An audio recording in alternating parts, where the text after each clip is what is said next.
There are a lot of things about that day that are just burned in my mind. Graveside service, playing Guns N' Roses on the loudspeaker, knocking on heaven's door. This was a deputy who had just rescued or tried to rescue a couple of young girls from a tornado-ravaged mobile home park. One of those girls is buried right next to, within eyesight distance of now his tombstone. Is just a lot of little things that just tore me up. Hadn't experienced that. That was my first encounter with law enforcement trauma. There are a lot of things that go into being a good cop, whether, you're taking care of yourself, whether you're in good physical condition, whether you get good rest, whether you eat right, so many distractions can interrupt that. But the technical capacity of the work is also extremely important. It's a grind. It can be a high-stress environment. It can be a boring, monotonous, low-stress environment. And it can jump back and forth between those two so very quickly. The thing that's different about the Highway Patrol, and I always want to make sure that I emphasize that we're not better. We're just different. And the thing that's different is the way that we prepare.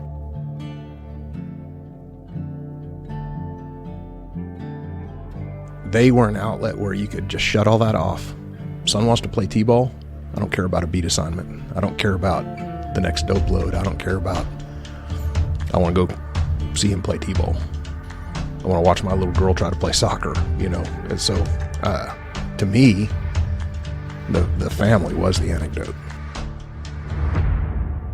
You're listening to the ATO Bridging the Divide podcast, brought to you by the Assist the Officer Foundation.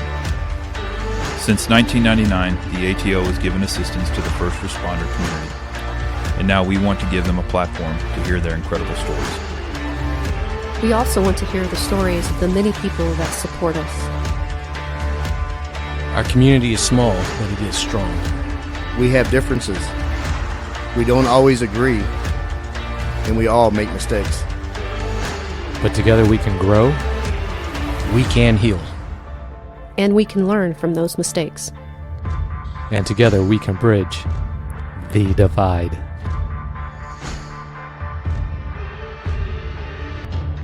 The Kansas Highway Patrol was forged during one of the darkest chapters in American history. 1933, as the Great Depression tightened its grip across the country, Kansas found itself battling a wave of kidnappings, bank robberies, cattle rustling, and violent crime stretching across lonely highways and rural communities. Fear traveled the back roads as fast as the criminals themselves. In response, the governor assembled a small team of just 10 motor vehicle inspectors, men tasked with standing between chaos and the people they serve.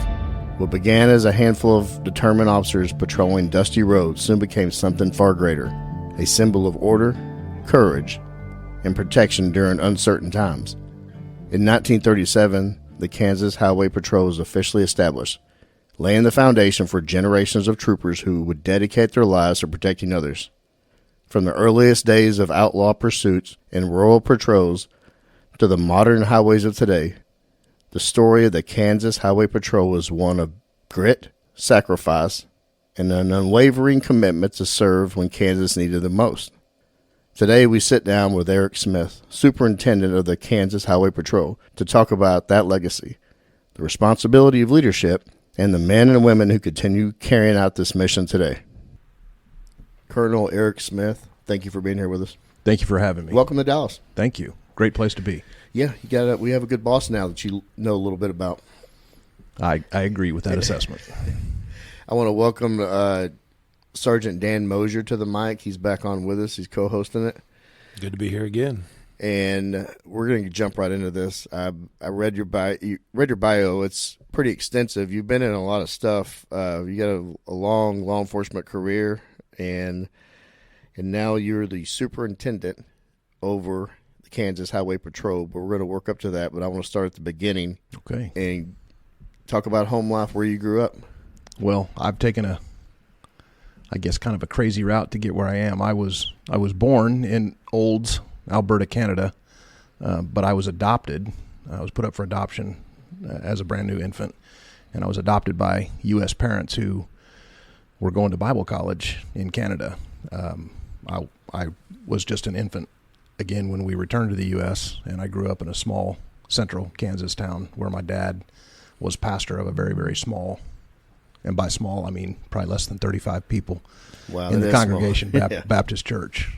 And so grew up in this central Kansas town, and the evening after I graduated from high school, I moved from this small town to Wichita, and I went to work in a union shop at Boeing Commercial Aircraft. Yeah, I was reading that it changed your life and career, but you met somebody there that changed your trajectory and what you wanted to do. Yep. So,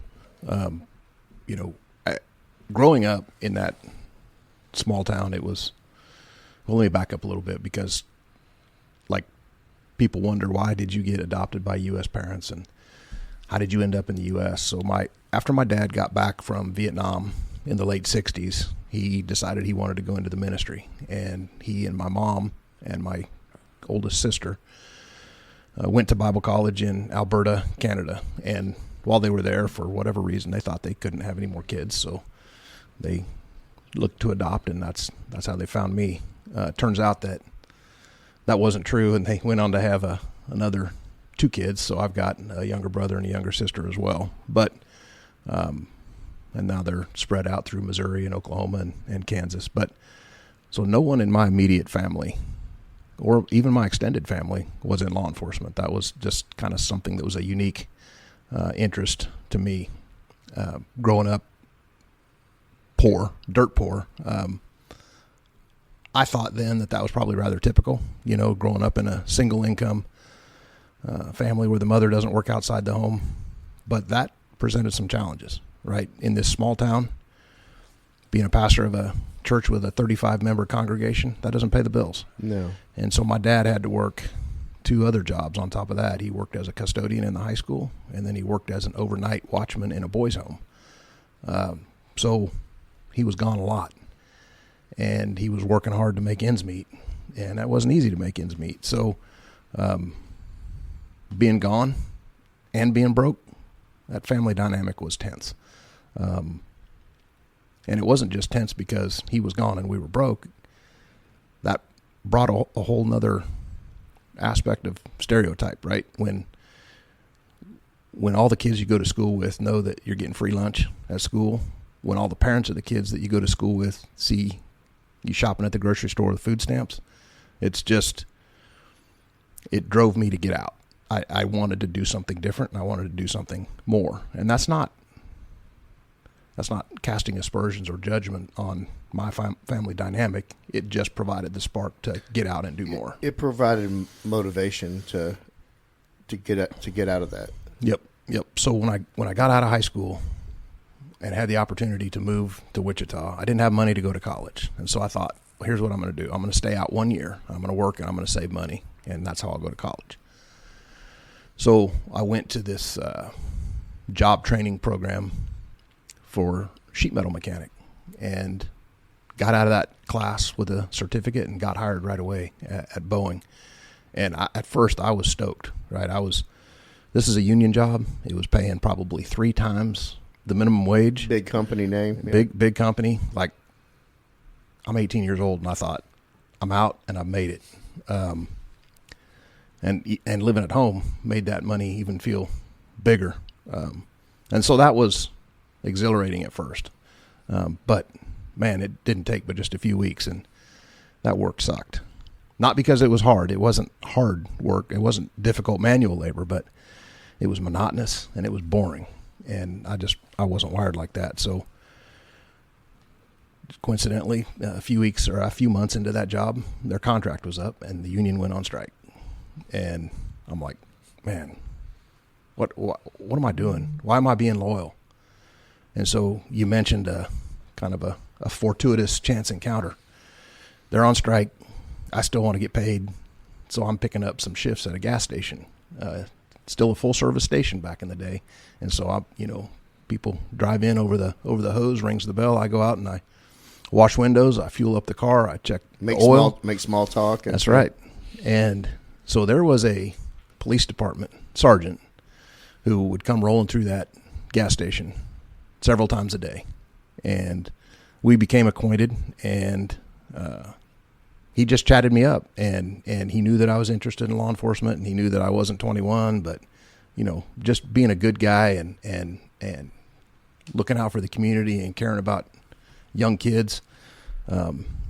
He said, we don't have any job openings, but we do have stuff for people that are under 21. We've got this reserve dispatch program, and we can plug you in and teach you how to dispatch, and we've got an overnight dispatcher that's getting ready to go out on maternity leave, and you can be a reserve dispatcher. And that was intriguing to me, so I went through the little ad hoc training program, and they started plugging me into shifts, and then they got comfortable with my performance, and she went out on maternity leave, and so I started doing full shifts by myself. And it's kind of funny. I quickly realized that this reserve program, that wasn't anything official. That was just a fancy word for free labor. You're right, yeah. But it got your foot in the door. It got my foot in the door, and it really tickled that itch just a little bit more. Like, I don't care about this. You know, I'm 18. This is the late 80s. I'm making $35,000 living at home. I didn't care about that. This is what I wanted to do. Working in the middle of the night, taking emergency calls, interacting with cops and firefighters and paramedics. This is what I need to be doing. Well, you knew your work was actually it was a cog in the wheel to help people. I mean, it is crucial. Dispatching is a crucial part of law enforcement. Yeah. First responding. It is. It's the lifeline often to somebody who needs help, and they don't know. They don't have anyone else to call, and they call you, and it makes you feel useful. It gives you a sense of purpose to be able to provide them with the help. And at that time, my only capacity and my only ability was to be that lifeline. I knew that someday I wanted to be the one answering those calls, but I wasn't there yet. I want to take you back to May 12th, 1991. Can you kind of walk us through that incident and talk about the impact on you? Yep. So kind of gives me a little bit of chills to think about that. But so this was a Sunday night, and I was dispatching. So I'd gone from reserve. I'd quit my job at Boeing. I took on a full-time position, and I worked what they called a swing shift. So it was really tough. I worked midnights on Saturday, Sunday. Then I was off on Monday, Tuesday, and then I worked evenings the next 2 days, and then I had a day shift with an 8-hour turnaround. So I worked all 3 shifts during the course of a 5-day period. This was a Sunday night, and I had been at an after-church activity, and I was taking a young girl home, lived in South Wichita. So after our church activity, I took her home, and I dropped her off. And I needed to rush back home to put my uniform on. And so it was shortly after 10 p.m. I dropped her off. She lived just west of 31st and Seneca. And the part that's chilling to me is I leave her house, I turn east on 31st, and I stop at the light at Seneca.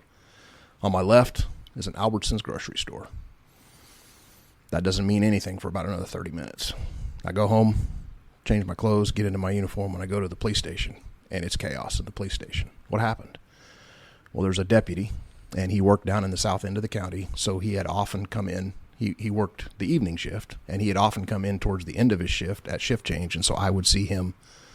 I remember he would come in and pick up a newspaper, and we were acquainted. I didn't know him. I knew his name. I couldn't tell you if he knew my name, but I knew who he was. He had been shot.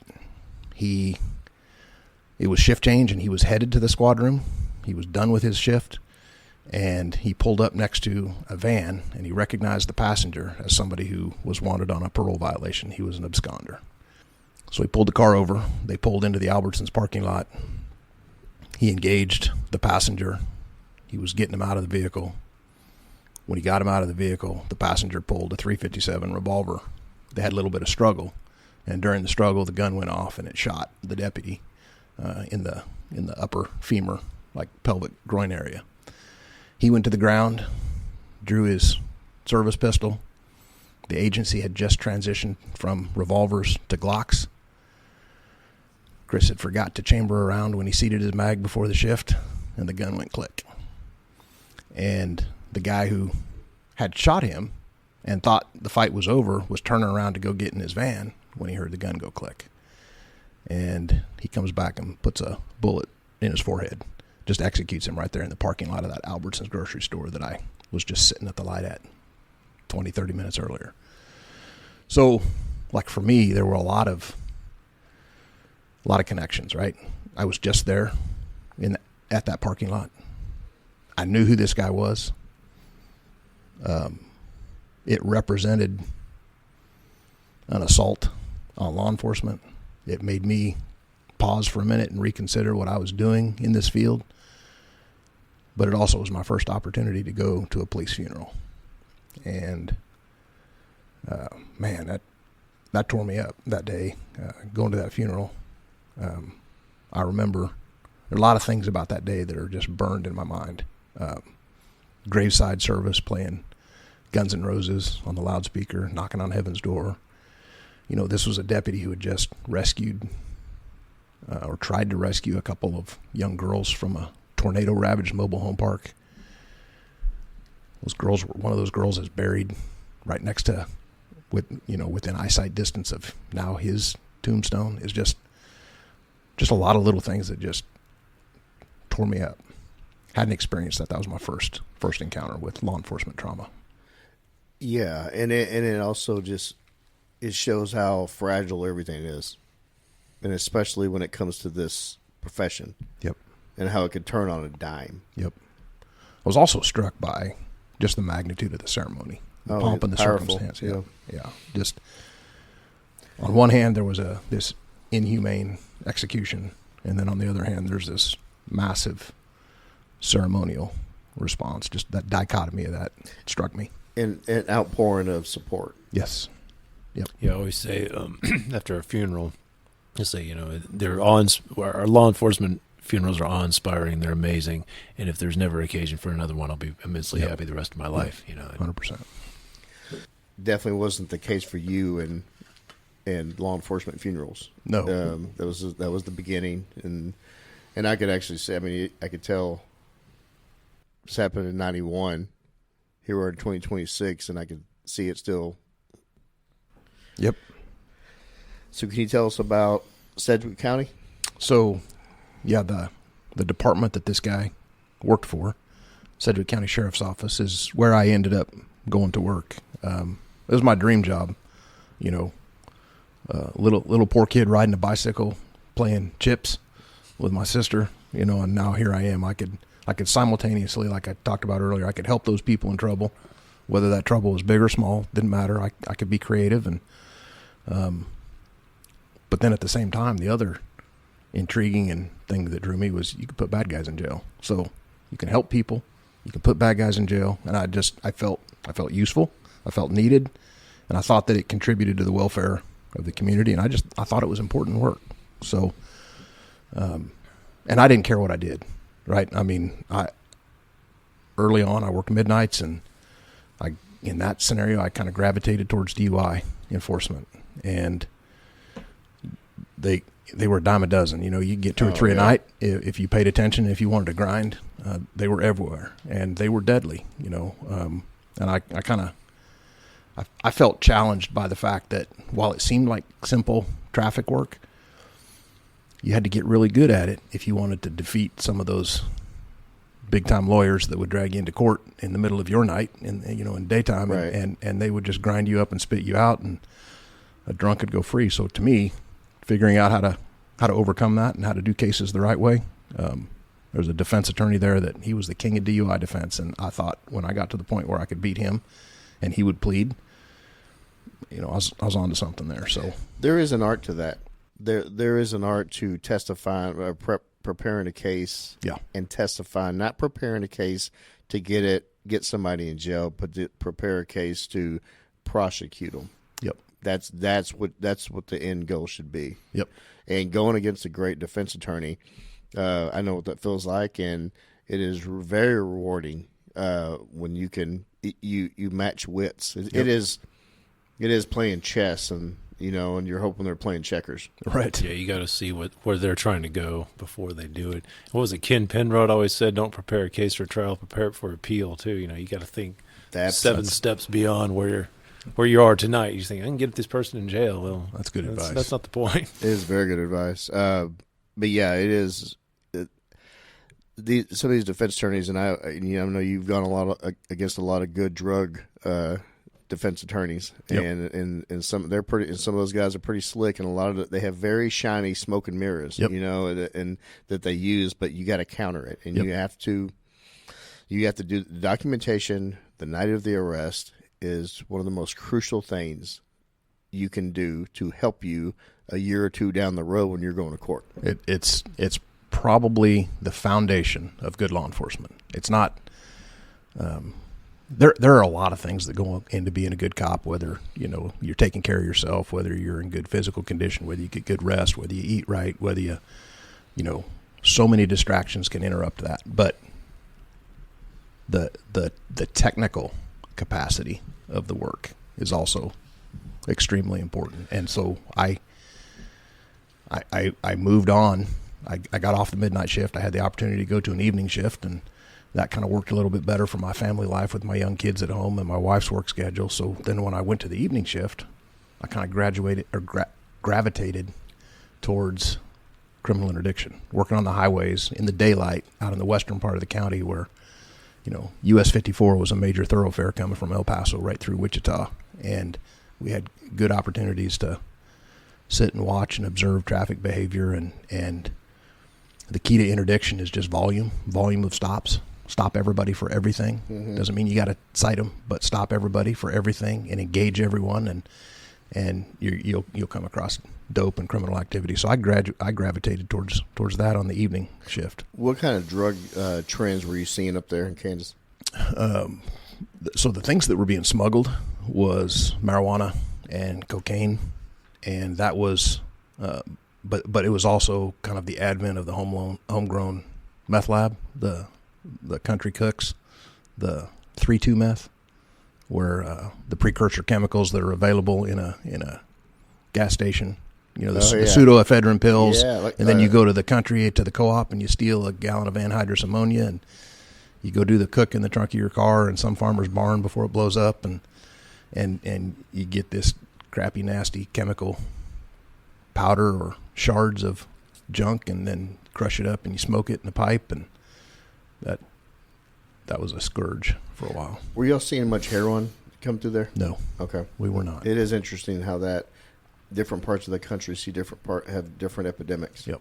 So Sedgwick County in the early 90s, was there still a lot of lore of the BTK? And I think he had stopped his rampage by the late 80s, early 90s, but I'm sure that there was still that pall in the air kind of. Oh, I didn't think of that, but I remember as probably third grade, our mobile home, this is before my dad took that pastorate job, and we lived in just rural Wichita, and we had a burglary at our trailer house, and there were some connections, and I just remember my mom being scared that this was BTK. Yeah. It wasn't, but you were on edge back then. Yes, yeah. we were on edge, and that was in the late 70s probably. So, and then he didn't get caught until 30 years later. I had left. 2005. I was a DEA agent up in Minnesota, and I saw that breaking news, and I'm seeing all these cops that I know. A couple of them are still very good friends of mine that I have lunch with about once a month, but they were on that BTK task force. They put the handcuffs on him that day. So that's phenomenal. And I mean, I read a book on that guy, and I've seen several documentaries, and who knows if he would have just stayed hidden and just not come back out, if he would have gotten caught. But technology had caught up to him, and it got him. Well, he wanted to go active again, so he thought he was smarter than everybody, and he started sending hints on who his next victim was, and he started sending that to one of the news stations. Well, it was interesting. I remember one of the Polaroid photos he sent to the news station. It was an actual Polaroid that would only have been taken. It wasn't like a crime scene photo. It was taken. You can tell it was taken by him at the scene. Yep. And that was, and I remember, I know a floppy disk was kind of like helped catch him. Yeah, there was data. He'd tried to overwrite the data, but they still figured out where that had gone to a church, and then it was him, and they traced it back, and they pulled him over and he said something like, "You know why we're here?" He goes, "Pretty good idea." It's a hell of a case. Yeah. I mean, it's. I mean, I've read the book was amazing that I read on it, but it is. He's one of those infamous, legendary in those realms serial killers that took a long time to catch. Yep. But prolific at evil. for sure. Can you talk about Deputy Kevin Easter? So Kevin was the next cop funeral that I went to, and it was it was 5 years, almost 5 years later, but this one was different because a couple things. Kevin was my classmate. We had a small class, so we had a combined academy. Wichita PD and Sedgwick County Sheriff had a combined academy. We did a lot of our training segregated, and then we did some of it combined, but our academy class kind of matriculated along the same beginning, midpoint, benchmark testing, and graduation point. So, but our class in the county was small. I think there was 7 or 9 of us. Kevin was one of them. And he was a shift partner of mine on midnights. And he was at my wedding. And then you tack on top of that, my son was less than 10 days old. I just had my first kid. In fact, I was home that night, January 8th I can't remember if I was really technically on paternity leave or if had not come back to work yet or if I was just on a day off, but I remember I was home. And 10:45, 11 o'clock at night, there was a knock on my door, and it was a friend of mine who was a patrol supervisor in the suburb that I lived in. And I remember I was holding my baby kid, my baby son, when I answered the door, and Mark said, "Kevin's been shot." And I handed my son off, and I got dressed, and I went to the squad room and picked up a patrol car and said, "How can I help?" And the boss said, "I just need you to cover calls. We've got enough people at the hospital. We don't need anybody at the hospital. We need people to cover calls." So I did, and kept hearing updates on the radio. What I remember, and this was I didn't know this till later, but what I remember about that night was it was kind of my first natural response to trauma. I had stopped a car in the Boeing complex, big, factory complex in the south part of town, and I stopped a car. I don't remember why I stopped it, but there was a couple of young kids in the car, and they had smart mouths, and so I was on edge, and I'm dealing with these jack wagons, and one of my other buddies, who I knew was at the hospital, he told another deputy, "Hey, switch over to common," which meant he had something he wanted to say. And so I backed away from the car where I was dicking with these kids, and I switched over, and he said, "Kevin just passed. The doctor just pronounced." And man, I remember walking back into that car just losing my temper on that driver.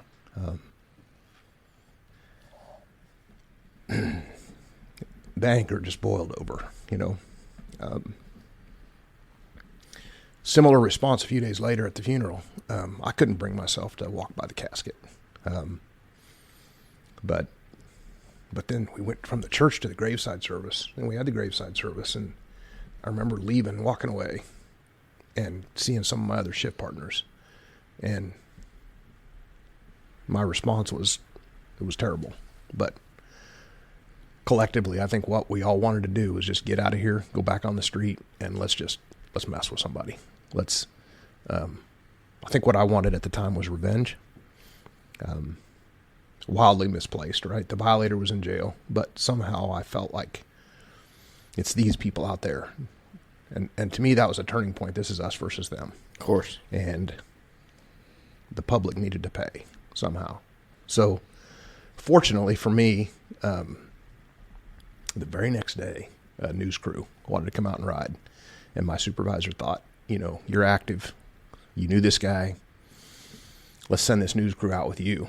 And while I hated that, it was probably a good thing because I needed to put on a different face, right? I was angry, and that forced me to put on a facade. So I talked about all the good things about Kevin. I talked about how difficult it is for us to do what we do, and they wanted to film me stopping another car, and they filmed this. I've still got the videotape. They've got this interaction between me and a violator, and I'm prim and proper, and I'm professional. And in hindsight, that was probably a good thing that they did that to me, because it yanked me back in line and got my mind right. So, well, but you had that mask, but on the inside you were fuming. Yep. And crumbling. Yep. I thought I wanted to quit. I remember talking to a friend of mine, and my kid was 10 days old. This sacrifice ain't worth it. Right. I thought. And so, anyway,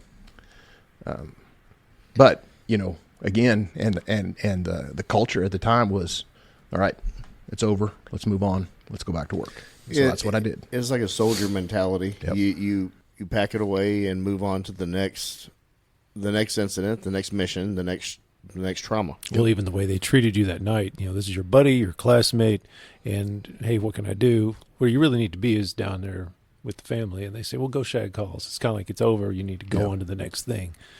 And it wasn't over. That was. And oh, by the way, go show the news crew how resilient we are. Yeah. So, we haven't dealt with the trauma. It was bizarre. Well, and back then though, it just wasn't. It wasn't a thing. It was such. It was. I'm not even going to say it was a back burner approach to taking care of our people. It just wasn't thought of. And it goes from generations of law enforcement in America doing it this way. I'm looking at the date. I hired on in '97, and I remember hiring on and here in DPD, and kind of the running joke was, you're not a real cop until you've had 2 divorces and stuff like that. I'm like, and thinking back now, looking at it now, I'm going, there's nowhere in society should that be celebrated because of what just a divorce does to several people, including yourself. Or I remember how bad people would, used to drink back then. Yep. It was a joke. It was also funny. It was treated like it was a joke. Right. And look how many lives have been ruined over that. And I think it goes back to not processing this trauma. Yeah. Not just these.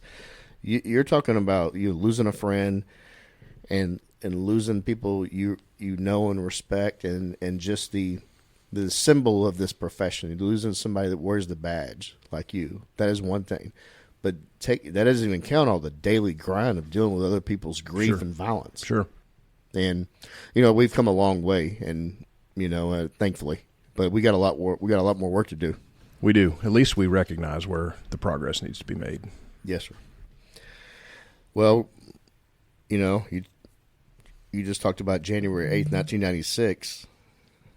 Now here we are at April 18th, 1997. There's more trauma heaped on you and your path in law enforcement. Yep. So it was just a little over a year later. There's an unincorporated neighborhood. Again, describing kind of South Wichita. I talked about the Boeing complex, and just adjacent to the Boeing complex, across the state highway, was a low-income housing project. It was a bunch of small, very, very small, probably 800 or 900 square foot, 3-bedroom homes, and they were all constructed in the 40s to accommodate the war production. Boeing was building military airplanes. We needed to provide housing for all of these people who are working in the factory building these airplanes, and so this housing project, it's called Oaklawn. And so you fast forward 30, 40 years, and these are now just housing projects. They're no longer used for housing the war machine. It's Section 8 housing and very low income rentals, and a lot of socioeconomic problems that led to a lot of law enforcement contacts in this neighborhood. So there was this house, and we probably got called there legitimately 3, 4, 5 times a day.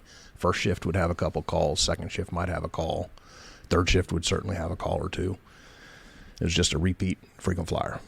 And I had a records clerk riding as an observer with me that day, and I got a drunk and went to the jail and processed this DUI and booked the guy into jail. And the records clerk and I walk out into the Sally Port, and I'm just getting in my car, getting ready to leave the jail, and I hear a deputy come up on the air screaming, "We need help. The Sarge has been stabbed. Get EMS here now. He's code red." And he just kept screaming the same thing over and over again. And I was the senior lead worker. The supervisor was the Sarge he was talking about. And what had happened was 3 deputies and a supervisor had got dispatched to a disturbance with this guy. I'm not going to say his name, but he had some developmental disabilities. He had probably some psychological things wrong with him. Big family. Anyway, the sergeant supervisor, Ken Snyder, was the first one to the door. He walks inside and he encounters this violator, who at the front door kind of turns and runs away through a very small living room, through a very small galley kitchen, and to the back door. What Snyder didn't see is that as he ran through the kitchen, he grabbed a kitchen knife. And as he gets to the back door and he's trying to get out the door, Sarge goes hands on, just grabs him by the shoulders, and the violator turns around just instantly and just plunges that knife into just the lower part of his neck, right above his collarbone. And that's what caused the deputy to come up on the air screaming. It's probably a good 10 to 12 minute drive from the jail to that house. I made it less than 5, I'm sure. One of the things I remember thinking as I'm pulling into the neighborhood and getting around the corner to pull up the house is my brakes are going to fail. They were hot. I could smell them. That's something weird that's just burned in my mind, is the smell of the brake pads on that Chevy Caprice. The next thing that I see was 2 of the deputies struggling with this violator. They've got him in handcuffs, but he's wrestling. They're struggling to get him out into the car. So I jump out and I meet them in the yard, and they said, "He's in the back. He's in the back." So I rush into the house. It don't take 8 or 10 steps to get from the front door through the kitchen around to the back door. And I saw him laying there. And he was kind of just crumpled. He wasn't laid out. He was just kind of crumpled. He was laying on top of a dog dish, for the dog food. And the dog food was just full of blood. He had bled out. I could tell he was probably gone just by his color. But I had to get him out to where the incoming paramedics could work on him. So I drug him out of that laundry area, through the kitchen, back into the living room where we could.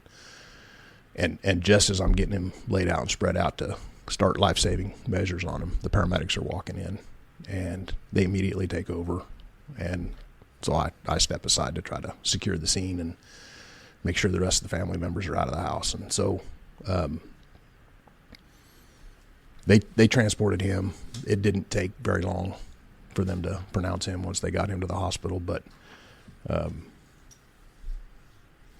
the thing about that night that I remember is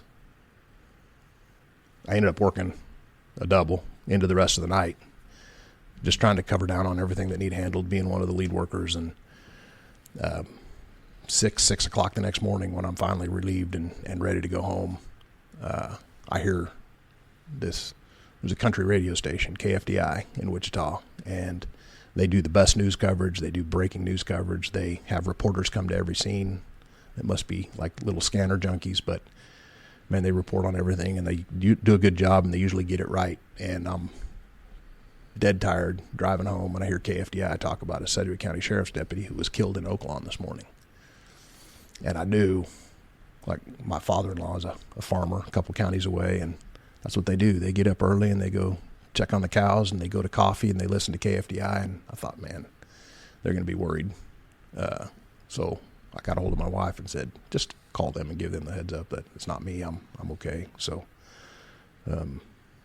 anyway, that was just yet one more exposure. Yeah, one more. So looking back now, how are you processing all of this years now, stacking up? So, in terms of the way either people individually or the agency collectively looked at mental health care, I really don't even think that it was a blip on anyone's radar. I think they knew you saw things, right? They they knew that it affected you, but it didn't have a label. They couldn't define it. They couldn't identify it. And if there was any label that you would attach to somebody who showed anything, the label would have had a negative connotation, right? It would have been weakness, or it would have been soft. Yeah. You're soft. And so, there was an anecdote to that. Choir practice, you talked about alcohol. Choir practice was supposed to solve everything. Well, growing up like I did, alcohol was taboo for me, and so I wasn't too inclined to indulge. But I knew now I was different. I knew something. I didn't know what the label was, and it was really probably many, many years later. I think for me, it might not be historically accurate, but when soldiers started coming back from Iraq and Afghanistan, and they started labeling things PTSD. Yes. That's for me. That's the first time that there was a label that I knew affected me. And it made sense. Yep. Because you after a while you become more immersed in a fog. Yeah. And you go through the motions, and you think there was like a part of you that was thinking, because now this is your norm, what's next? Yep. Yeah. Well, you kind of, in the interim, you become a little bit desensitized, and that desensitization manifests itself very negatively in a lot of ways, like my behaviors, my sleep cycle. I knew I had a short temper. Mm-hmm. Didn't know why. I knew I couldn't sleep. Thought it was shift work. It was really probably at that time, and these have gone away, but nightmares, just goofy nightmares about your trigger pull went from 2.5 pounds to 17 or 18 pounds. I've had that. Yeah, you're mashing and mashing it. It won't go down. Yeah. And if you can finally grab it with both hands and get that trigger pulled, the projectile just kind of splurts out the end and falls to the ground. That is nightly. Isn't that is strange? I myself have had that same version of that dream and that gun. I've talked to other people that have had the same. It's fascinating how and why. I know that there is some science that is beyond my comprehension that could explain that, but it's got to mean something. It means something. It's a theme. It is a theme, and it's it's kind of a common theme, honestly. Yeah, very interesting. We have a point to all of these incidents, and because it changed. Well, obviously it changed who you are, and it also changed who you became. And here's yet another one. November 4, 2000, Sergeant Jack Galvan. Can you talk about that? Yep. So completely different scenario. Completely different set of circumstances. I've seen now 2 shot to death. Now I've got 1 stabbed to death. And I'd gone through motorcycle school, always looking for ways to expand my, capabilities and get just more exposure to different things in law enforcement. And I thought that motors would be fun to do. And so I went to motor school, and we had a small motor unit. PD had a little bit bigger of a motor unit, and we did a lot of our stuff together, particularly the dog and pony shows. If there was an event or a parade or an escort, we would all do it together. And Jack was the sergeant, one of the supervisors in the PD's motor unit. So I rode with Jack on the motor escort for Ken Snyder's funeral. Anyway, Jack was a motor guy. He was also part of the PD's bomb squad. And in late October, they were doing a training exercise, and part of their training exercise really was to dispose of some of the very large firework ordinances from the 4th of July. And so part of their training regimen was to transport and store them. Part of their training regimen was to move them from storage to a detonation pit. He was down in the detonation pit, and they had an accident, and one of those ordinances went off, and he was severely, severely burned. And he lived for several days in the burn unit, and then he passed November the 4th, 2000. So here I am, going from riding assignments with him, riding parades, riding the last cop funeral. Now I got to ride for his funeral. Now I got to ride escort in his funeral. And, you know, the thing that struck me really was just, seemed like the hits keep coming. The good guys keep dying. Right. There's no other way to put it. In different ways. Yep. You know, I mean, life was getting creative in the way that the good guys were leaving. Yep. You know, Chris Willems was killed by a parole absconder. At some level, you tell yourself, bad guys do bad things and good guys pay for it. Kevin Easter, 14-year-old Asian gangbanger. A different aspect of society that's gone wrong and that's failed, and somebody dies for it. Ken Snyder, that was completely a social family dysfunction with a touch of mental illness. Now, this is just a freaking accident, right? But it doesn't matter. Still a life taken. Yep. So how I got to ask you this now? How was this affecting home life? You know, you sleeping wasn't good. The temper was shorter. Looking back, how was this affecting you from a home life standpoint?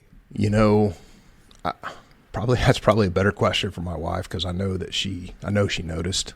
But I gotta say that that's probably the only thing that helped. Having a stable home life, having a good marriage, a supportive wife, and a couple of young kids that kind of gave you, you know, something to purpose. Yep. Yeah. They were an outlet where you could just shut all that off. Son wants to play T-ball. I don't care about a beat assignment. I don't care about the next dope load. I don't care about, I want to go see him play T-ball. I want to watch my little girl try to play soccer, you know. And so, to me, the family was the anecdote. That was your happy place. Yep. But you and I both know many that did not have that. Yep. They didn't have anything to fill that void. That's right.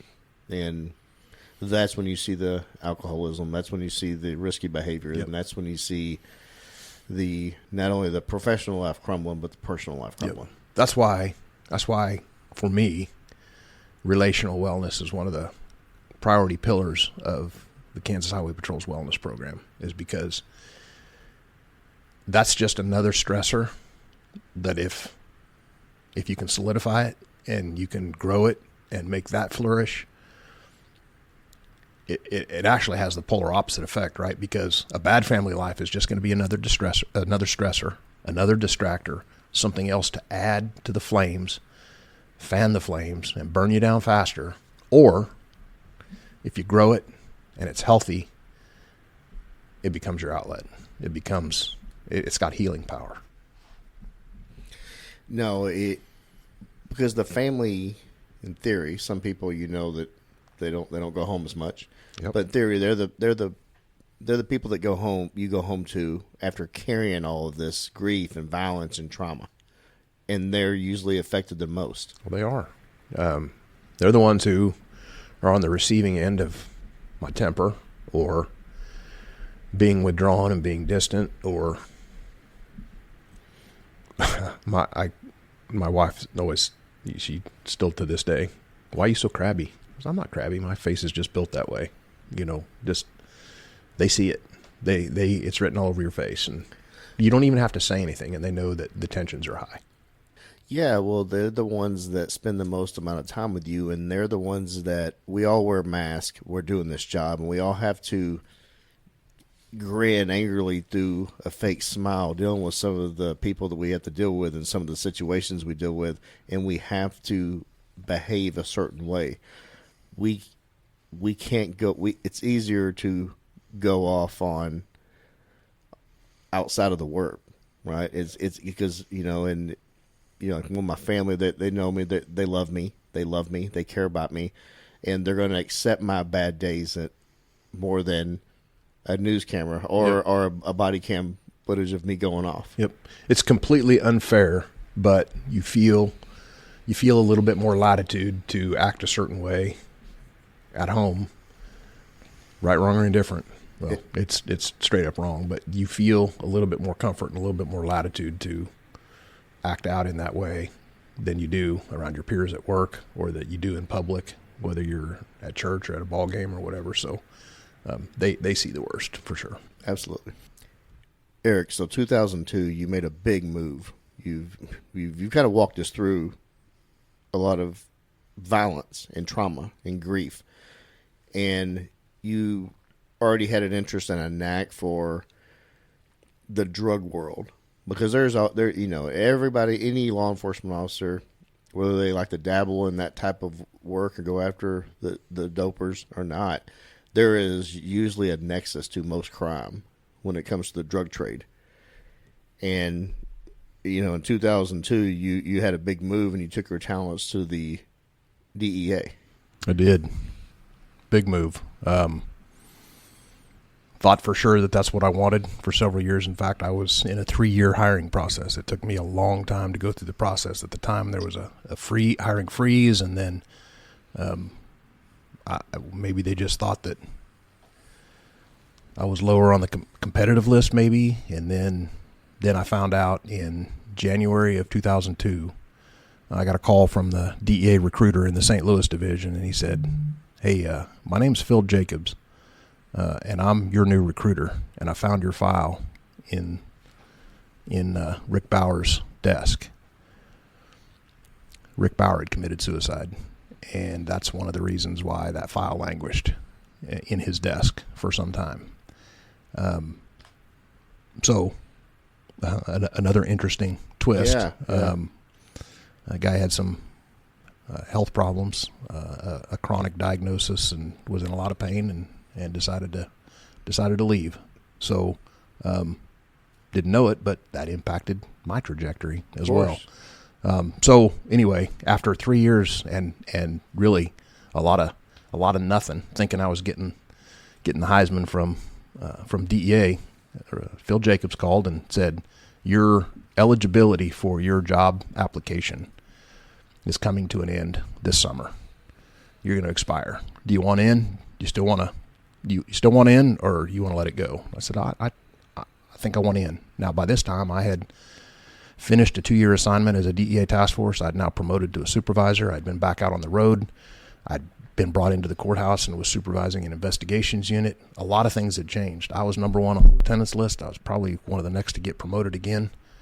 But what I had been trying for 3 years was now right in front of my face. Do I want to try this or not? And I decided I did. So for the next 6 months, I renewed everything that I needed to renew in that application process: the PT, the psych, the medical, the everything. Renewed it, and in June, they said, "Can you start? We got an academy in 2 weeks. Can you start?" Like, that's not enough time for me to pack up, move across country, leave my wife and my 2 kids behind while I'm in the academy. They said, "Well, if you can't do this, I need you to commit to the August class." Okay, I'm committed. I'm in. So August 2002, I left the sheriff's office, moved to Quantico, and for the first several weeks I regretted making the move. It was just tough being away. To think of what I had given up, to think of the career that I had just walked away from to start all over. The other thing was, for the first several weeks, I had no idea where I was going. They didn't tell you what your duty station was going to be. And I found out on week 5 that I was going to Minneapolis, Minnesota. So how did you react to that? Because I'm curious also how Minnesota was at that time. Well, actually, Minnesota was great at that time. It was a lot different then than it is now, and the way that it had, after George Floyd, totally different. It was in my top 3. Our class of 45 or 50 students were given a list to choose from, and most of those were East Coast, West Coast, big city, or Southwest border. And so for me, I picked Houston, number 1, Detroit, number 2, and Minneapolis, number 3. Probably wasn't a lot of education or analytics going into those decisions, but I got my number 3 pick. A lot of action-packed places, though. There were. Especially when in the drug trade. There were. And Minnesota seemed to be at the far end of that. I didn't pick it to escape work. I really kind of picked it for its adjacency and proximity to get back home. Houston was number 1. It was about a 10-hour drive south. Yeah. And Minneapolis was about a 10-hour drive north. And then I had some distant family in Detroit. So that's kind of what drove those decisions. Okay. So starting off in Minnesota, what were you seeing when you first got out there as far as the drug trends? Well, in terms of a place to live, it was very nice. It was tough in the winter, but there were 6 good months out of the year, and it was a very nice place to live. Of course, you have the Twin Cities, Minneapolis and St. Paul. Very, very different culture, very, very different feel. Very, very diverse in terms of, like, in the work that I was doing at the time. Minneapolis was more like inner city, gang, drug, urban type violence, whereas St. Paul, a lot of Hispanic influence in St. Paul, and a lot of your higher level cartel activity occurred on that side of the metro. So I learned a lot. I learned very, very quickly, but very, very positive experiences with interagency partners, with federal prosecutors, figuring out how to do things like wiretaps. I got into doing wiretaps, and I did a lot of them very, very quickly. And like I said, a lot of support from the interagency and from federal prosecutors. The trends that we saw, big marijuana, like for a kid from Wichita, seeing a tractor trailer with 3,000 pounds of marijuana was a big deal to me. It was also a big deal because it's very low overhead, very high profit. So it generated cash like crazy. And so one of the things that became very, very apparent, and it's still true to this day, despite what you're going to hear, in the popular narrative, marijuana fuels a lot of violent crime. Absolutely. You can go to a lot of inner city gang violence type shootings, and in the late 80s, you might blame it on crack cocaine, but any place else, there's going to be a marijuana trade nexus to a majority of that violence. So the other thing too is meth. At that time, I talked about the 3-2 meth earlier in the broadcast, where people would grow it at home. State legislatures around the country put controls on precursors. They put pseudoephedrine behind lock cabinets. A lot of the precursor chemicals became controlled in the United States, and it became very hard to manufacture meth. That's when the Chinese started shipping those precursor chemicals to Mexico, and Mexico started making it in precursor labs very, very cheap, and then smuggle it into the United States along some of their own old cocaine routes. Those old cocaine routes became methamphetamine lab routes. It became much more lucrative for the Mexican cartels, because what the Mexicans used to do with cocaine, they would take cocaine from South America either on consignment, or they had to front money for those cocaine loads. Now the Mexicans were in charge of their own manufacturing, their own production. They didn't owe the Colombians anything. This was their product. And so they began manufacturing in these super labs in Mexico, importing it into the United States, and the purity levels, I talked about 3-2 meth, like 3-2 beer, very low quality, very low quantity of alcohol. This stuff was initially in the high 80s and low 90s, and then within a year and a half, it became 98, 99% pure methamphetamine, which means that in Minneapolis, Minnesota, if you could get a kilo of or a pound of 98, 99% pure meth, you could step on that 4 or 5 times and still make a killing. Quadruple your profit by slinging that on the street. So those were the trends. That was the advent of ice methamphetamine. That's like Heisenberg ratios. Yep, exactly. Familiar. Yep. Man, that's crazy. How far out was the jurisdiction that you worked? So, federal, nationwide. So I was assigned to the Minneapolis-St. Paul District Office, which covered the entire state of Minnesota. It covered. Although there were subordinate offices, it covered North Dakota, South Dakota, and then our division headquarters were in Chicago. So, pretty large multi-state region, and the whole idea really is to initiate those cases in the Minneapolis or St. Paul area, but then work those cases up through the source of supply, through the network, through the transportation and smuggling system and try to take out as much of the network as you can, whether it's production, transportation and smuggling, wholesale distribution, retail distribution, the monetary exchange and the money laundering, the money smuggling, the repatriation of money back into Mexico. All of that was really kind of your goal in a case like that. You talked about working with the local authorities and the state authorities. How crucial is that to an investigation? It's an absolute. I've been in a lot of offices around the country, some good, some not so good, and I can tell you that the ones that thrive and are the most successful are the ones that don't see the difference between your badge and my badge. It doesn't matter whether you're a task force officer or whether you're just a partner on a local narcotics crew. It doesn't even matter if you wear another federal badge with another set of authorities like the FBI or HSI or ATF.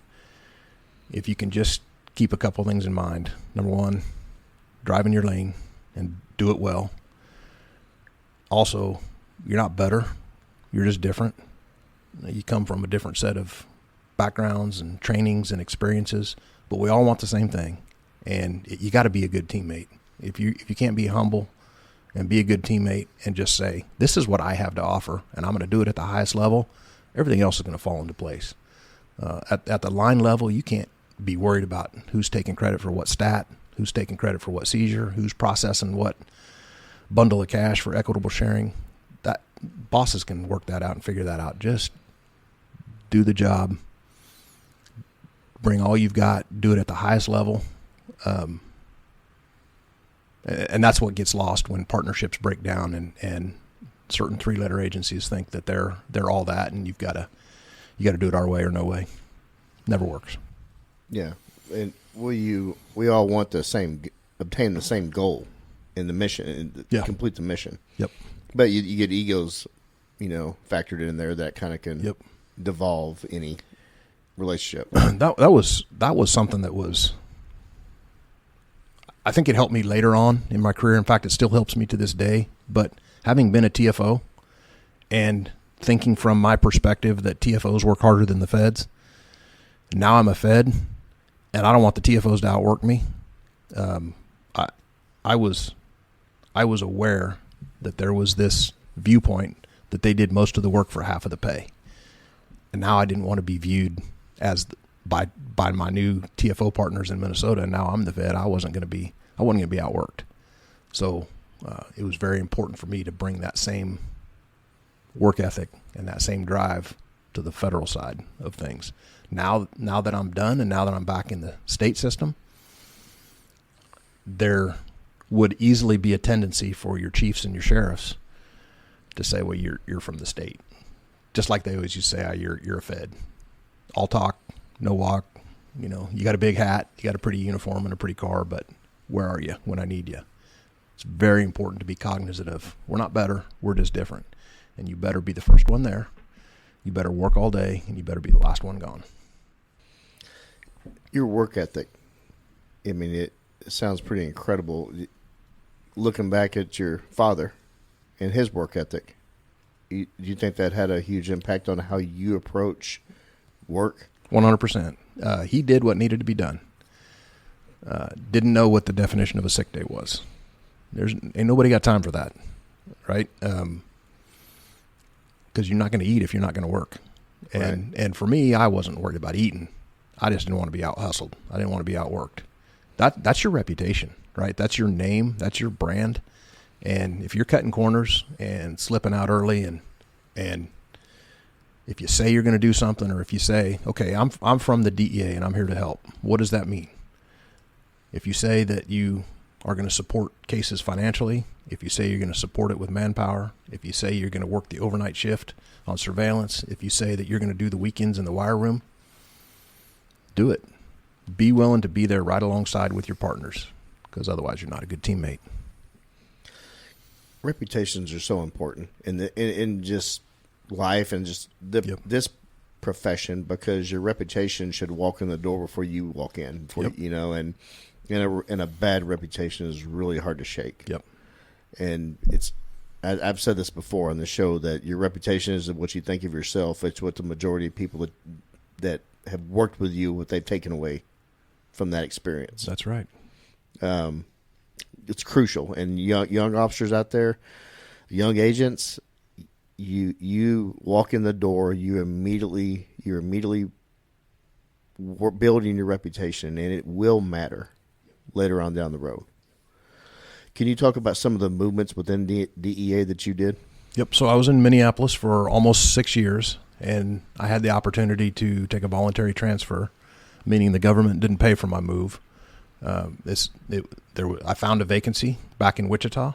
Back home, I thought it would be great to get our young kids back close to the grandparents, and so we paid for our own move and moved back to Wichita and did another, I think, 4 years, roughly 4 or 5 years in Wichita. But then the opportunity to promote came along, and I accepted a promotion up to Kansas City, bigger, 2.5 hours up the road, but a bigger metro. Just an opportunity to expand what I was doing in Minneapolis and Wichita, and just do it in a different environment. So went to Kansas City as a group supervisor. The thing about taking that promotion in DEA is now you're on a clock, and you only get to serve for a finite period of time in that first line leadership role until you have to take your mandatory obligatory rotation into headquarters. So I knew at that time, when I took the Kansas City job, that my time to go into headquarters was coming. And it just so happened that as soon as my youngest graduated from high school and went off to college, now it was time for me to go to headquarters. So the timing worked out really, really well. I went to headquarters, and I got assigned to work in the Office of Professional Responsibility. It's internal affairs. I did that for about 1.5 years. I got another promotion in that same office, and then I figured that my timeline would last about another year there, but it just so happened that the senior leadership position in Kansas City, the ASAC, who covered the entire state of Kansas and the Western District of Missouri, was going to retire. And I thought, man, I'd be very well suited to go home and take that office over. And the career board agreed, and they moved me back to Kansas City. And I thought, this is probably where I'll finish my career. I did that for 3 years, roughly. And in the middle of COVID, the administrator, in the middle of COVID, my boss in St. Louis left, retired from the agency. And I thought, if I promoted one more time, then that could be the end of the line. I probably wouldn't have to move my family. Kansas City was the biggest office outside of the St. Louis division, and it's only a few hour trip up and down the highway. I could split my time between Kansas City and St. Louis. My kids were gone in college, and my wife could come with me if she wants. She could split time. I could split time. This would work great. I'd be the perfect fit for the St. Louis field division. Well, the administrator thought differently. He moved a senior executive service member from Houston to St. Louis, took my job. And then he made it worse by saying, Eric, if you want to be in the senior executive service, you're going to go take his spot in Houston. Like, what sense does that make? Is that where you met Danny Comeaux? I took the job that they offered me. I did not bite the hand that feeds me. I got sent to Houston, and that's where I first met Danny Comeaux. Tell us about that, how you met and your early relationship, how that went. So I first talked to him on the phone right after he was named the SAC of Houston. And I hadn't yet been named the SAC the deputy SAC in Houston, and I knew that he wanted somebody else. And then I got the job, and somebody else didn't get it. So I figured Danny would be a little bit miffed about that. And so, but I reached out and I called him and I said, sir, I'm looking forward to coming working for you in that division. Willing to follow your lead, do what you want, do what you need. I know I wasn't your pick, but I hope to make you proud. And I knew his career trajectory. I knew he had been, from Jackson, Mississippi to Little Rock to Los Angeles to San Francisco. He had some big assignments, some pretty major assignments. And I knew a lot of people in his circle, but I'd never met him. And after we talked on the phone, he was very direct with me. Again, he acknowledged he didn't pick me, but he was committed to working with me. And, put your money where your mouth is. He lived up to that. He never, ever made me feel like I was his runner-up choice. What was his reputation at that time that you had heard? Because, DEA is a large agency, but also it is small. Yeah. In some ways. Yeah. Well, I knew he was flamboyant and dynamic and energetic, and I knew he was a case maker. I had no idea what he was like as a boss, but I knew I was about to find out. And when I moved into Houston, it was instant trust, which I knew was unusual for him. He's not going to let people into his inner circle unless he thinks he can trust you, and he was very wary of outsiders. I'm guessing that has a lot to do with people who have burned him in the past. And but I was loyal to him. I protected his position, and he reciprocated. I felt that if I demonstrated competency and if I demonstrated fairness and loyalty, that he would give me wide latitude, and he did. On the outside, there were a lot of people who looked at that and said he was not engaged, that I was running the division, not him. But that's not the way that it worked. He empowered you. That's the thing is, if he would have come off to everybody else as I'm in charge here and I'm running the division, that would not have allowed me to flourish. It would not have allowed me to grow. And because he exercised leadership from the background, not visible and not out on Front Street. He pushed me into that role. He made me go meet with the chiefs in Houston. He made me go meet with the U.S. attorney in Beaumont in the Eastern District, and he made me, stand up and answer to the complaints down in Galveston, and he made me do the media appearances with the Houston networks. He was doing me a favor. And he was preparing me for the next step. Again, externally, people thought that meant he was not engaged. What he was doing was empowering me and preparing me. And molding and letting you flourish and spread your wings as opposed to micromanaging. And he's been here a little over a year now, and I could listen to him talk about leadership all day, and we've talked quite a bit on this show. And I love providing a platform because I can literally listen to that man talk about leadership. But there's always common elements of his style, and it is empowerment. He sits back and listen, and learn. And he sized you up. You had to earn probably that trust and respect, just like anybody. Everybody's been burned by somebody, and I don't blame him. But he rewards the competency, and he rewards loyalty and hard work. Yeah. And he does. I really like that. And I'm glad that how long did it take for you to kind of figure that out? Like that style, that's what he was doing. Man, it was almost immediate for me. Now, I'm probably a little bit more naive than most. I'm not maybe as wary as he might've been, but it started as just having a respect for his position, not necessarily him as the person occupying that position, but respect for his position. But then I also had respect for his experiences. I knew that he had been a cop in Houston. I knew that he had a difficult trajectory in each of his assignments. Just listening to him describe where he had been and what he had been through, I knew he had some difficult experiences.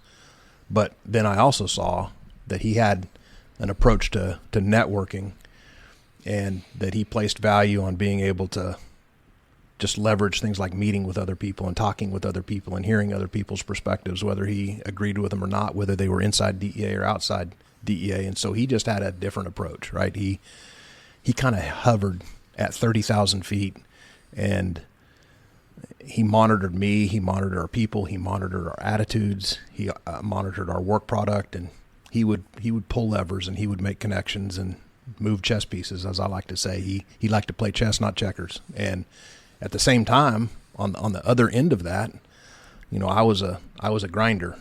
We were very different. Like, he was up here with all his machinations, and then I was out grinding. I wanted to know the minutia of every case. I wanted the minutia of how groups were organized. I wanted to know how money was being spent. I wanted to know, because for me, my style was, I thought having more information helped me make better decisions.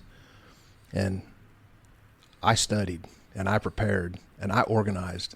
And he'd laugh. He calls me a nerd. He's like, "You nerd, what are you doing? Like, just even getting ready for this." I told him I've been preparing for a couple of weeks. And he says, "You nerd, I'd just walk in there and talk off the cuff." So it's kind of funny. He's out of line. I send him nice flows all the time and preparation, and he never reads it. I don't even bother anymore. I'll just talk to you. Yeah, he does good at it. But yeah, it's so funny. He is, I will say this, he has been consistent. Yeah. He's doing this in your interaction and your relationship with him from the start, and this is what he's doing here in Dallas. Yeah. But there may be some outsiders that look at it differently.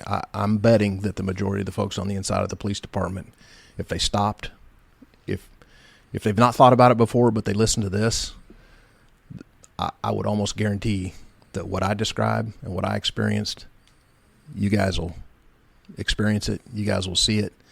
And if you just trust the process, you'll all be better for it, because he will, if you want to commit to being competent, technically competent, if you want to commit to doing the work, and if you will commit to following his lead, he will put you in positions that will allow you to flourish. He'll put the department in position that will allow the department to flourish.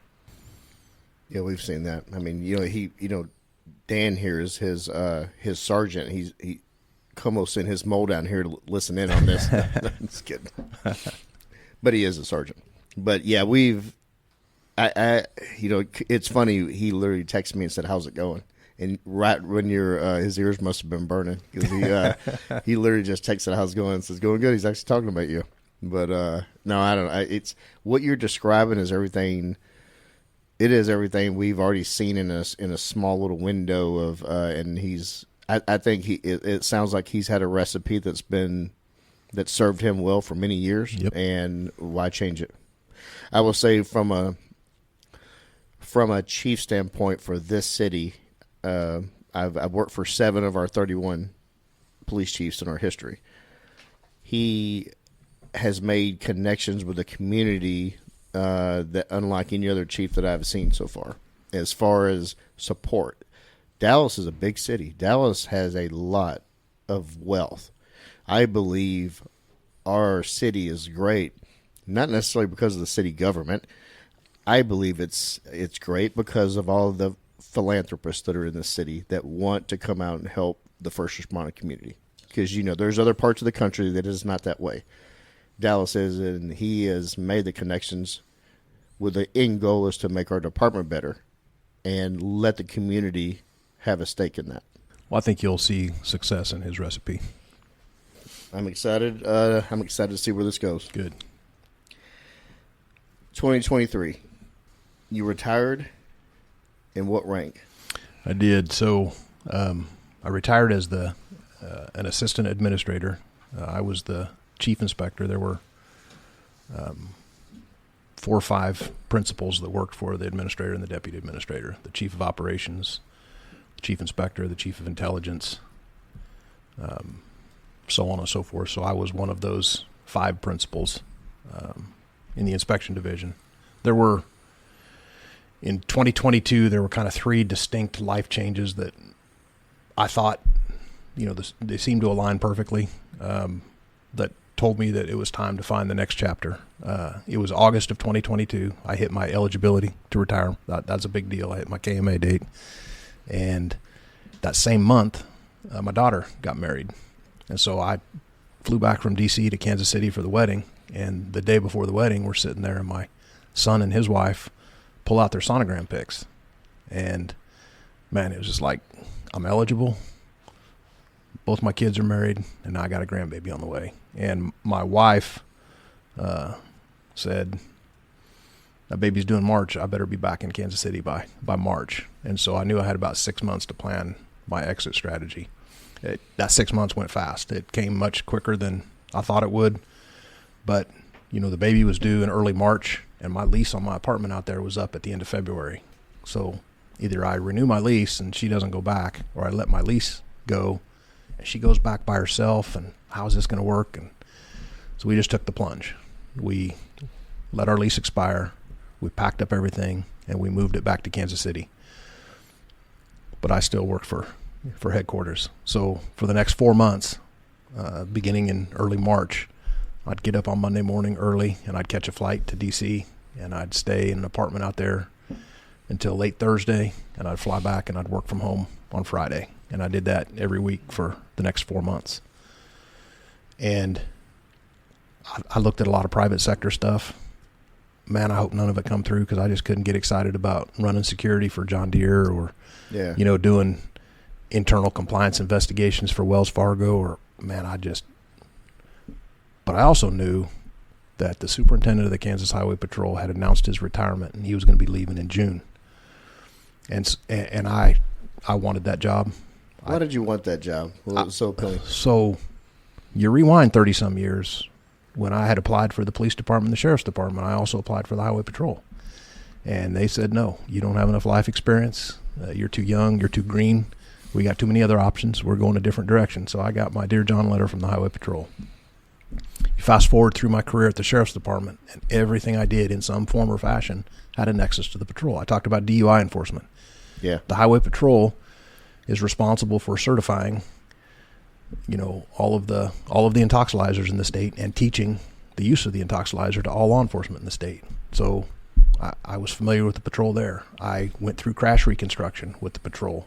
In my motor assignment, I rode with a couple motor guys in the patrol. In my criminal interdiction efforts, the patrol would teach advanced criminal interdiction, and I would want to work next to those guys and learn from those guys.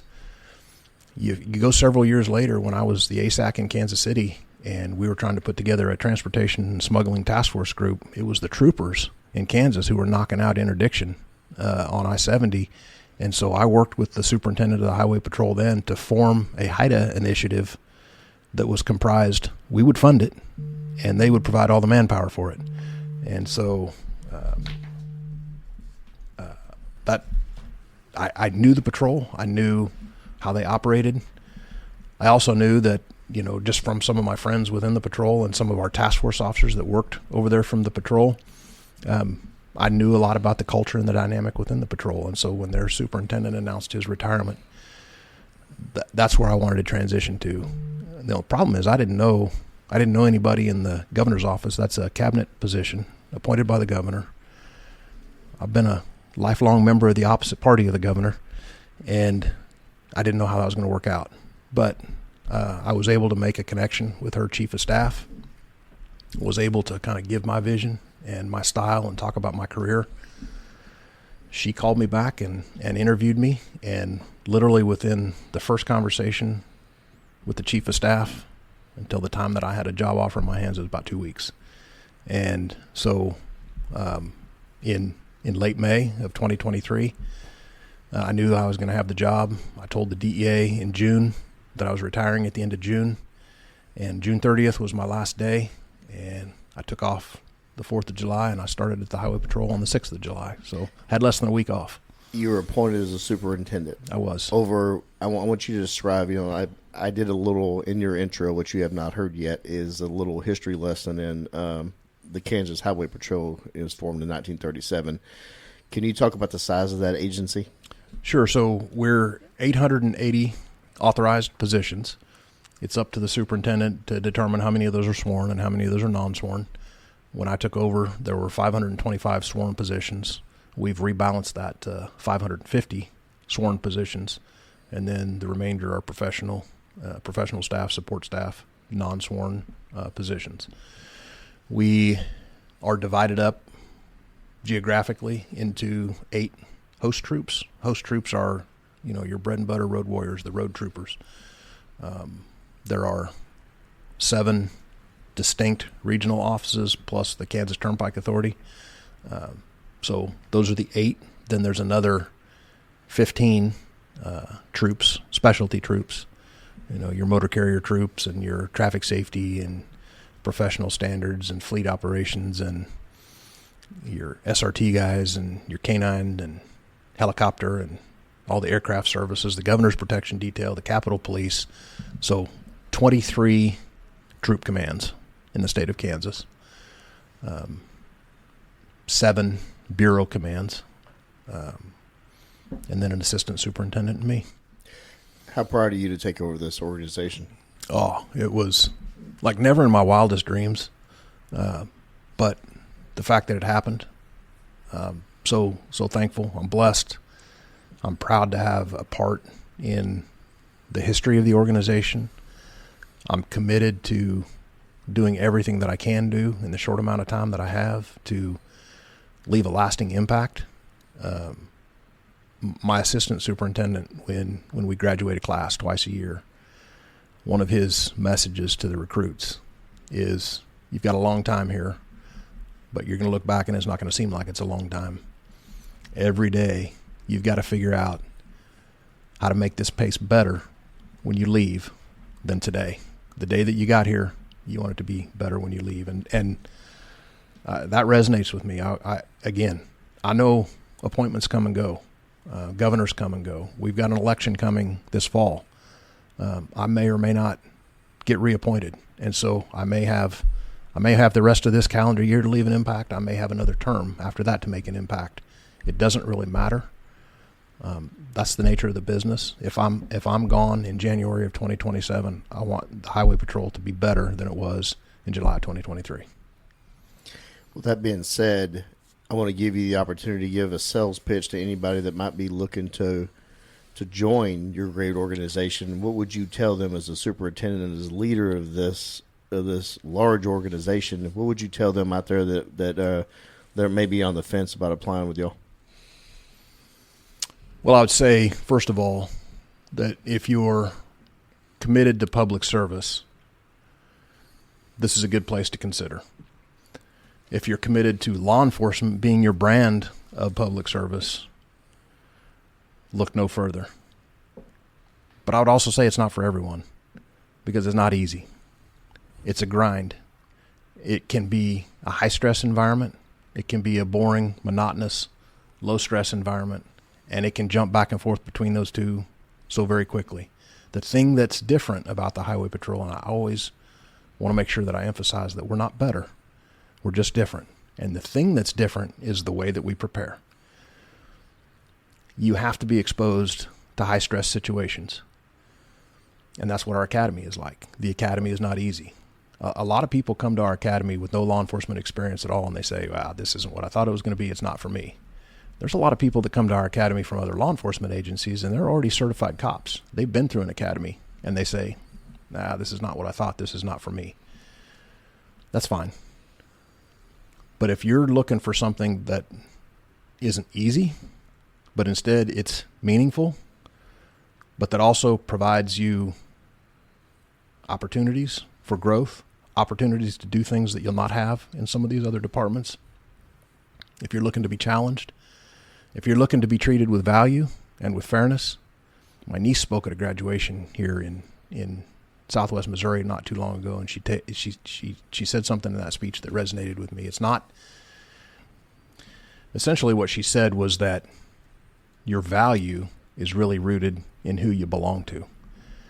And now she was saying that more in a religious connotation, but there's truth in what she's saying. Your value is in who you belong to. If you want to belong to the Kansas Highway Patrol, you're going to find value. You're going to increase in your value, but you're also going to add value to the organization. You're going to add value to the state. You're going to add value to the citizens. If that's what you're looking for, come to the Kansas Highway Patrol. I will say I see your recruiting posters and the travel stops along the KT, and they got me pretty hooked. I was like, man, that's a fine-looking organization right there. So yeah, we're pretty proud of everything that the agency has accomplished since 1937. We're coming up on our 95th anniversary next year. We're going to celebrate that.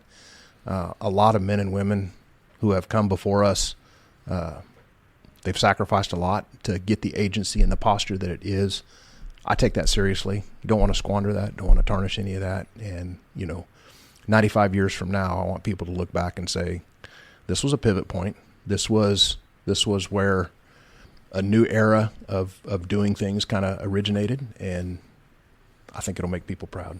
I want to ask you about the line of duty death team and the creation of that and the importance to you. I mean, I think I have an idea after listening to your story. Yeah.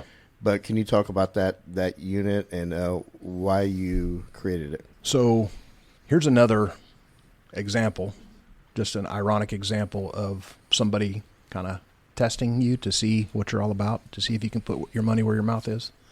I hadn't been the superintendent for 6 months, maybe less.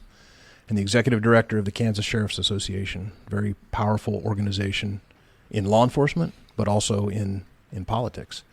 The executive director asked me, he said, you know what, we've got a couple of guys in the state that work in law enforcement, and they're the only two, they're like the go-to guys for a line of duty death funeral, and they have to do it on their own. And there's no organization, there's no sponsorship, and I think it would be fantastic if the state of Kansas would organize and sponsor that.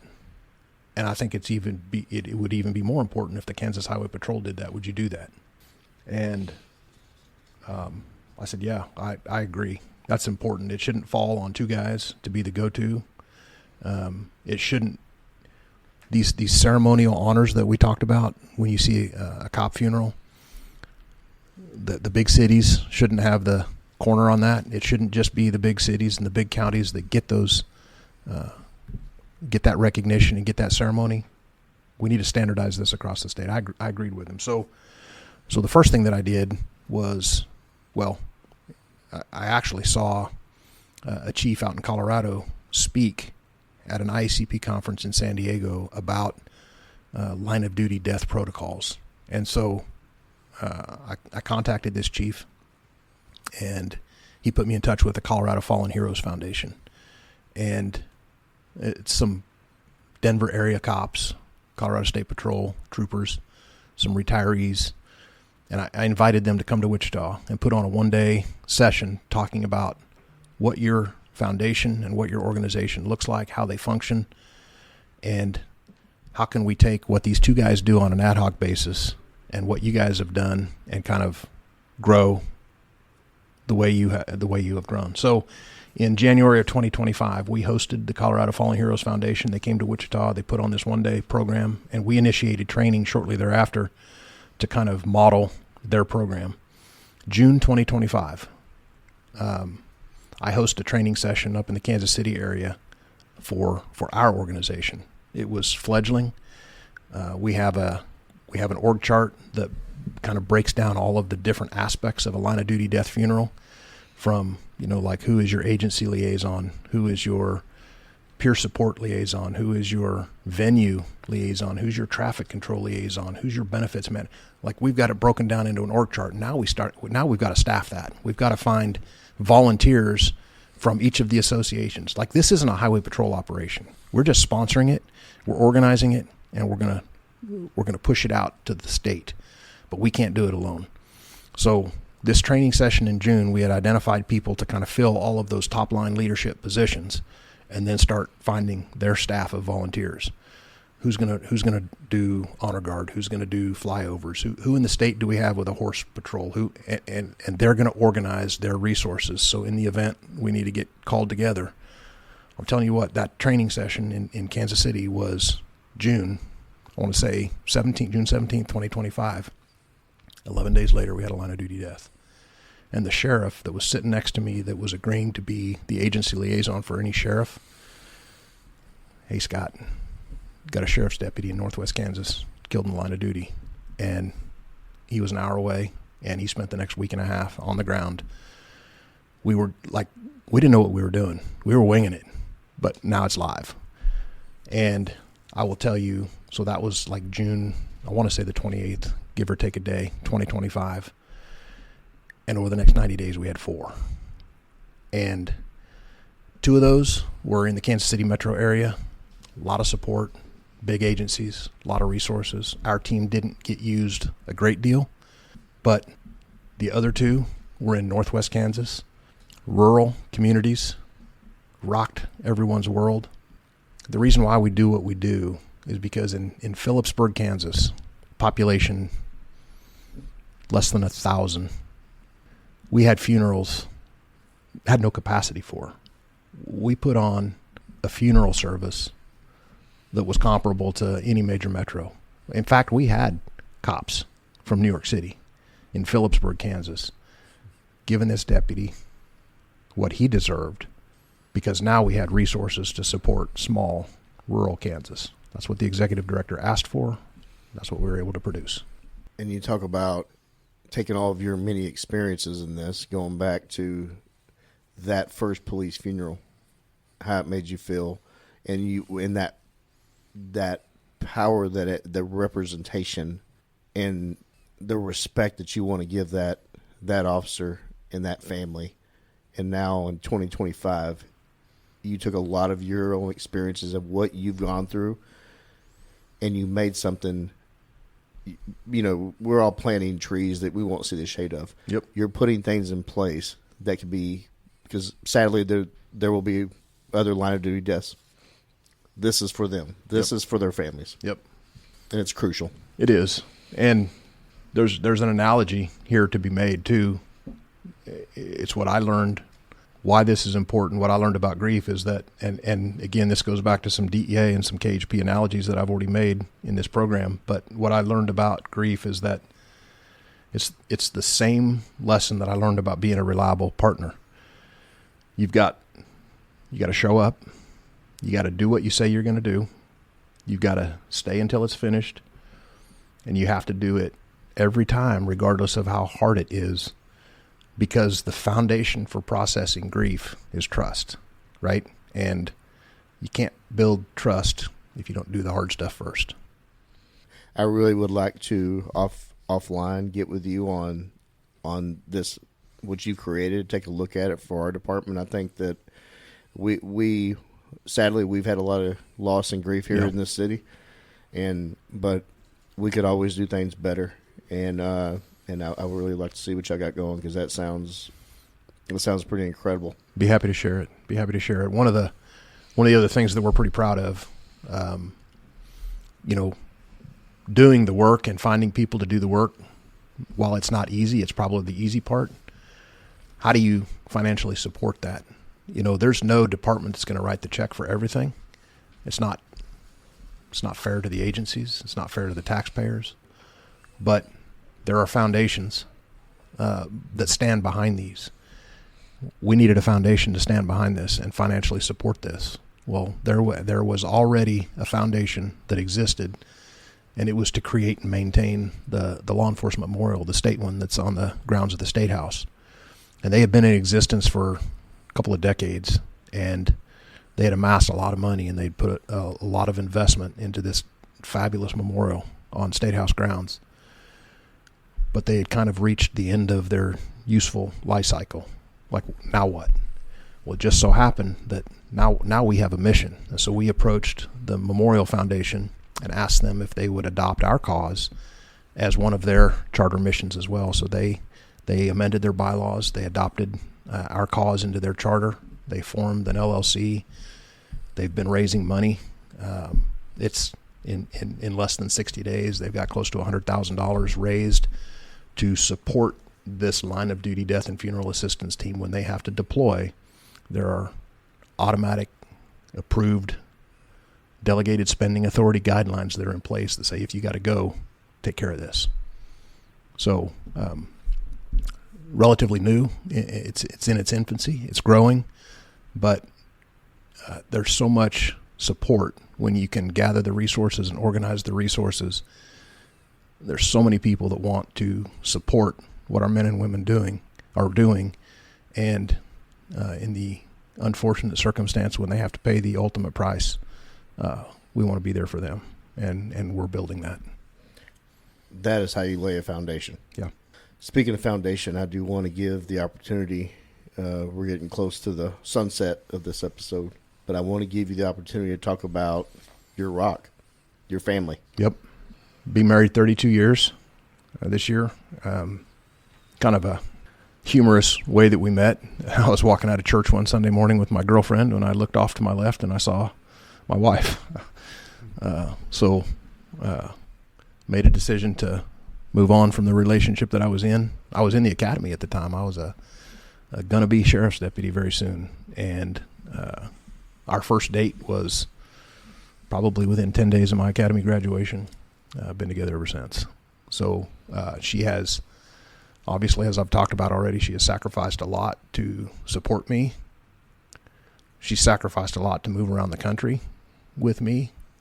I think that it's made us closer because every time that we've moved, wherever we land, initially it's just us. Now I've got a son who's 30, married, 2 kids. My grandkids, he's a partner in a law firm in Kansas City. I've got a daughter who's also an attorney at a major firm in Kansas City, married to a brilliant young man. We are fortunate enough to be able to live probably within 10 to 15 minutes of everyone. My wife and I love for our house to kind of be the epicenter of everything. Whenever they want to come over, they're welcome. If we need to keep the kids, we keep the kids. Everybody's got dogs. If we need to babysit the dogs, I've had 5 dogs in my bed at night. We love it. That's our peaceful place, as chaotic as it sounds. It's home. It's what we want. It's what we tried to build. It's what we live for. So, very blessed. It's a legacy. Yeah. I hope so. So I read a quote from your bio. The foundation of wellness or well-being in any organization starts with the leadership dynamic. If it is fake or lacking, the foundation crumbles. A fair, supportive, inclusive, and transparent culture can still be firm and demanding, but people gravitate towards that and produce because of it. Tell us the importance of taking a genuine, proactive approach to well-being of the people that you send out every day to serve the great state of Kansas. The approach that I took, particularly when I became the superintendent, there were a lot of times where I had leadership assignments prior in my career, and I only owned a segment, really, of something larger. This is the first time where the entire agency, the entire enterprise, everything is my responsibility. It's got to be my baby. And so my approach coming into an agency that, in listening to them, there are, and let me back up just a little bit before I dive too deep into this, because there are a multitude of leadership styles. If you study leadership on any level, there's often like between 4 and 6 styles that are described, right? There's transformational leadership, delegative leadership, authoritative leadership, transactional, participative, servant leadership. There's all these different labels. And I think some of those I'm inclined to be a little stronger in, and some of those I'm a complete failure in. That's not my strong suit. But I think the most important thing to do is to understand which situation requires which style and become adaptive. And so there's 3 of those that I feel like best suit me. It's a hybrid approach. And so coming into the Kansas Highway Patrol, I wanted to try to understand what the agency needs. Understanding what someone needs is really the crux of servant leadership. Then when you understand what they need, you have to articulate a vision. Here's where we are now. Here's where I want us to be. And when you articulate that vision, that's really transformational leadership. Now, how do you execute on that vision? I want to influence people. I want to be at the front, and I want people to follow me as we go about to achieve that vision. That's kind of an authoritative style of leadership. It's not authoritarian, where I'm the boss, you must do what I say. It's authoritative. That means, guys, here's where we're going. Follow me. Let's go. So, again, when I came to the Highway Patrol, I wanted to figure out what the agency needed. The first thing that I thought was a reset on morale. Poor morale in my view, is often mistaken for not meeting the wants or the needs or the desires of one person, right? You go to a guy who's disgruntled and you say, you got a morale problem. What's the issue? Well, I didn't get this. I didn't get that. I wanted this. You did that. That's not poor morale. That's selfishness. Poor morale exists because you haven't taken care of the agency as a whole. So I wanted to know what the agency needed. The agency thought that the agency had a morale problem. And so what I wanted to demonstrate was, what if meeting the needs of this one selfish, disgruntled person, what if I do what they want? What if I give them does that improve morale? No, that's actually going to negatively affect everybody else, because that's not what the whole needs. What if giving them something that they want in a contract negotiation weakens our ability to deliver public safety services? So what is the antidote for poor morale? I needed to understand what the agency needed. So I went around and I met with everybody, the entire rank and file, statewide, multi-state, multi-stop tour, and I listened. But that's not enough, because you got to put your money where your mouth is. If I come back next year to have the same multi-stop, statewide whirlwind tour, and I asked you to tell me what you needed last year and you haven't seen any results, what are you going to tell me this year? Nothing. So you've got to be willing to address all of those problems and demonstrate that you're willing to make hard decisions, hard choices, and work hard and grind on their behalf. You got to do it with energy. You got to do it with enthusiasm, because that's infectious. Energy and enthusiasm is infectious. Positive attitudes, trust, the belief that we're all interested in the same outcome, that was a natural remedy for low morale. You listen, you build trust, and you execute. Morale will take care of itself. And so that dialogue that I have with them, and I still do it on multiple levels. I write a quarterly column in the Troopers Association magazine. That's for the union folks. I write a quarterly column for our agency bulletin. I put out a weekly report of what my office is doing on their behalf. They don't get to see a lot at the rank and file level of what goes on up in the Puzzle Palace. They need to. They need to understand that we're grinding on their behalf. So I put out a weekly bulletin on what we're doing in headquarters on behalf of the agency.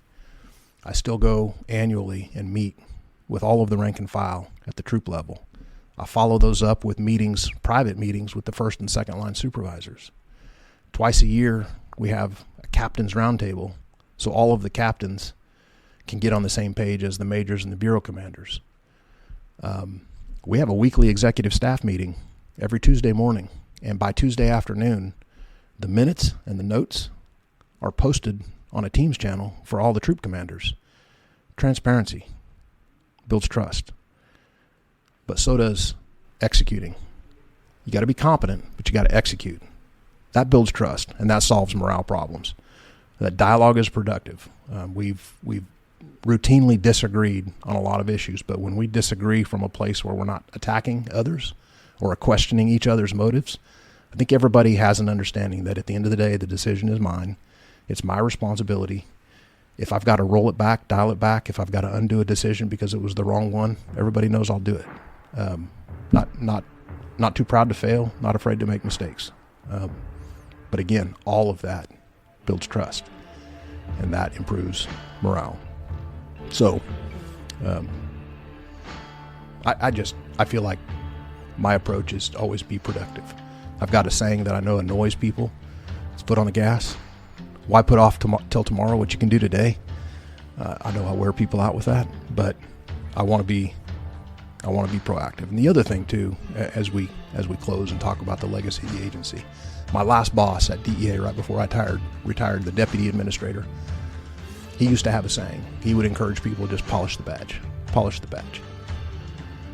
Well, I got to thinking about that after he said that in an open conference one time. Like, what does that mean? Polish the badge. I've met with each recruit in the academy as they come through since I've started, and I take that a step further. Polishing the badge, to me, isn't just keep your conduct in check, keep your behavior professional so that you don't tarnish the badge. There's plenty of ways proactively to tarnish the badge, right? But what if you do nothing? What happens to that brass lamppost out on the front of your garage over the years when you do nothing? It tarnishes. You didn't have to screw up. You didn't have to make a mistake. You didn't have to get arrested. You didn't have to beat your wife or get a DUI to tarnish the badge. Those newspaper articles that show up with a cop in the headline tarnish the badge. But what about all you people out here who think that you're going to take shortcuts and cut corners and phone it in, and you're not doing nothing? What's going to happen to your badge? What's going to happen to the brass when you do nothing? It's going to tarnish. Polishing the badge is a proactive verb. You've got to work at it every single day. And so it'll tarnish if you disrespect it. It'll tarnish it if you do nothing. You have to proactively work to make it shine. And so that's my message to all the young guys. Excellence, it's infectious. The right people are drawn to it for the right reasons. And if we lose a few along the way, that's okay too.